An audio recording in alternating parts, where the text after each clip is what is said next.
يا شباب انا لي كثير عن الحزن، ما احب الحزن كذا، لكن في قصة اصرت بنت اختي الا انزلها لكم. صراحة انا تأثرت يوم سمعتها.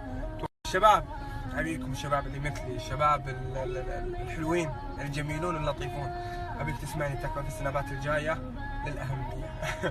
هذا واحد مثلي ومثلك، شاب لطيف جميل، عنده اخت عمرها تقريبا 17 الى 18 سنة، يقول هي الوحيدة من خواتي، يعني احنا الباقي كلنا عيال، وكنا دائما نحب نطقطق معها ونستهبل على شكلها، لان هي طبعا ما كانت ذاك الجمال لكن كان فيها شيء انه خشمها كبير.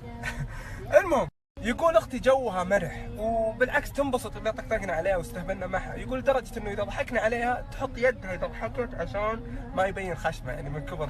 فيقول كنا مستمرين على هالروتين ونحن نضحك عليها ونستهبل عليها، وما كنا نتوقع انه في يوم من الايام هالشيء بينقلب عكسي على نفسيه البنت. فيقول الى رمضان هذا اللي فات، يقول كانت نفسيتي انا مره زفت، كنت كل ما ارجع البيت ارجع الضيقه اللي فيني فوقها ودائما اسب فيها. يقول انا كنت اسب فيها اول كانت تنبسط تضحك، لكن الحين صارت لا تتهرب مني، احس ان نفسيتها تغيرت وصارت في حزن فيها. فيقول يمكن انا قلت في راسي يعني يمكن انها ما لها نفس او انها زعلانه من شيء، تجاهلت الامر. يقول مع هذا كله استمريت على نفس حالتي ورجعت اطقطق عليها وكل شيء، ونسيت ان عندها مشاعر وانها هي الاخت الوحيده، وما كانوا اهلي يمنعوني من الشيء هذا لانه شيء عادي. فيقول اختي بدات تفقد ثقتها في نفسها، بدات ما عاد خلاص ما عاد تطلع، يعني صارت معقده، ما عاد صارت تطلع عزايم، تتعذر باعذار ما لها داعي، احنا كنا يمكن انها فيقول دائما ترسلنا وتلمحنا انا واخواني انه ترسلنا صور هدايا والله يرزقنا، وانه يعني تبي هديه منا، لكن ما حد معبرها ابدا. ويقول كنا بالعكس نعايرها نقول لها وجهك وجه وحده تبي هديه، انت صغري خشمك عشان يجيك هديه، ولا نقول لها تزوجي وخلي زوجك يجيب هديه.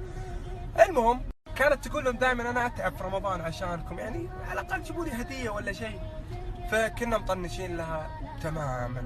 المهم يقول قرب العيد نشوف البنت ما اهتمت فيه، ما راحت تشتري فستان زي ما كانت قبل. كانت هو يعني الولد نزل صوره في تويتر سوفليه كاتب شكلها اليم، فيقول والله نفس اليوم دخلت علي ومعها صحن سوفليه، شافت الصوره في تويتر وجابت لي السوفليه، يقول ألذ سوفليه ذقته بحياتي. قلت لها فيقول قلت لها وش المناسبه، يعني توقعت انها تبي اوديها مكان ولا شيء، فقالت لي ما يغلى شيء عليك وطلعت. فيقول تذكرت السوفليه والصوره اللي نزلتها.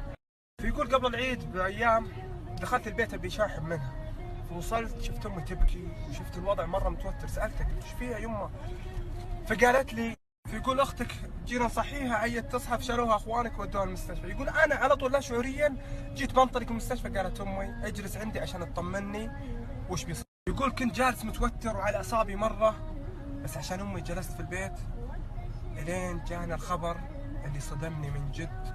يقول جانا خبر وفاة اختي سبب التهاب في عضلة القلب. السبب وشو؟ السبب انها كانت تنام وهي متضايقة، كانت تنام يوميا وهي تبكي لاسباب نفسية. يقول امي يوم سمعت الخبر اغمي عليها فجأة، يقول خلاص انا صارت حالتي يعني لا يرثى لها. يقول والله رجولي خلاص ما عاد اقدر اشيل رجولي، يقول اقسم بالله يعني شلون اختي ماتت، امس كانت زي الفل، ما توقعنا هالشيء بيكون في قلبها من جد. يقول والله العظيم لأول مرة تدمع عيني، يقول أقسم بالله حتى خويي أقرب الأخويا لي توفى وما نزلت دمعة مني، لكن أختي من جد حسيت. يقول والله العظيم إني ندمان ندم، لأني أنا حاسس إني أنا سبب في الشيء اللي صاير لها، لأني أنا كنت أضايقها كثير بس ما كنت متوقع إنه بيصير هالشيء.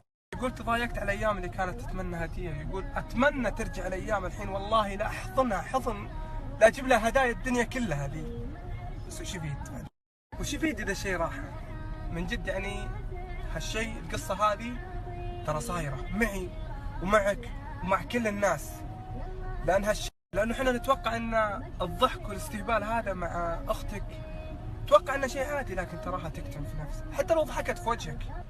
الرسول صلى الله عليه وسلم يكون رفقا بالقوارير، شبهها بالقارورة يا عيال، لأن السهل أي شيء ممكن يأثر عليها. فالله باخواتكم يا شباب.